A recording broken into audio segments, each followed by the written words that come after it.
कैसे हो आप सभी? बहुत अच्छी बात है बच्चों। आज का हमारा जो विषय है वो है भारतीय संस्कृति, उसकी धरोहर, विरासत। उसमें हमें कौन कौन सी बहुत सारी ऐसी बातें जिन पर हमें गर्व होना चाहिए। तो आज मैं कहानी के माध्यम से आपको ये बताने वाली हूँ कि हमारे भारत देश में, हमारी भारतीय संस्कृति में बहुत सारी ऐसी मान्यताएं हैं जिन पर हमें गर्व होना चाहिए, और बहुत सारे ऐसे धर्म हैं जिनको हर एक दूसरे से जोड़कर एक दूसरे के प्रति सम्मान की भावना का विकास किया गया है।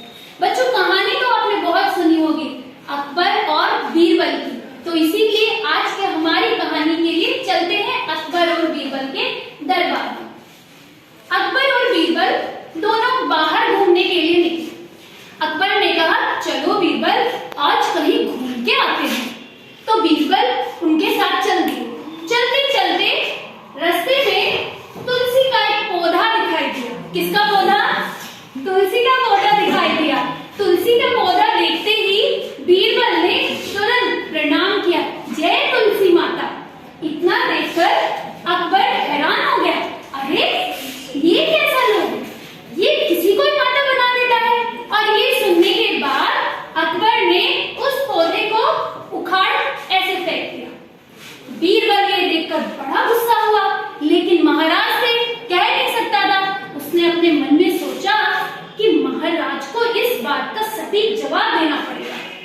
खैर, चलते हैं। दोनों फिर आगे चलने लगे। उसके बाद आगे जाके बीरबल की नजर पड़ी बिच्छू पत्ती के पौधे पर। किसके पौधे पर?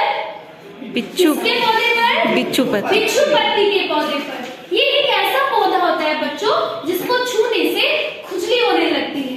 तो जैसे ही बिच्छू पत्ती के पौधे पर बीरबल की नजर पड़ी, बीरबल ने फिर से बोला, जय हो बाबा की। क्या बोला?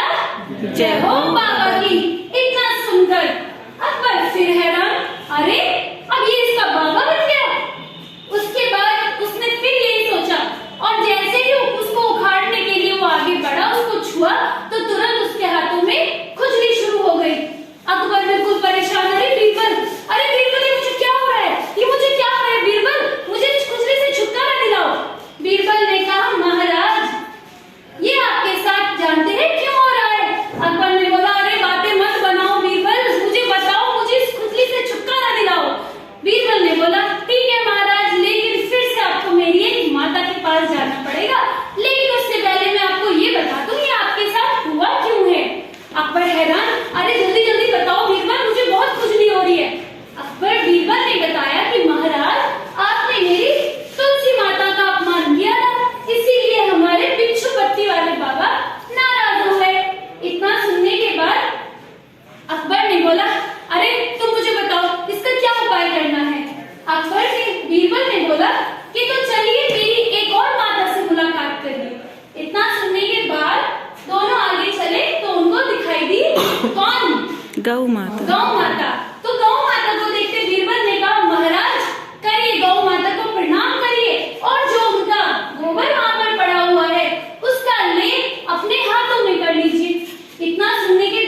इस कहानी से हमें शिक्षा मिलती है कि प्रकृति की सभी चीज़ों का हमें सम्मान करना चाहिए, किसी का अपमान नहीं करना चाहिए और उनकी उपयोगिता को समझते हुए हमेशा इसके प्रति आभारी रहना चाहिए।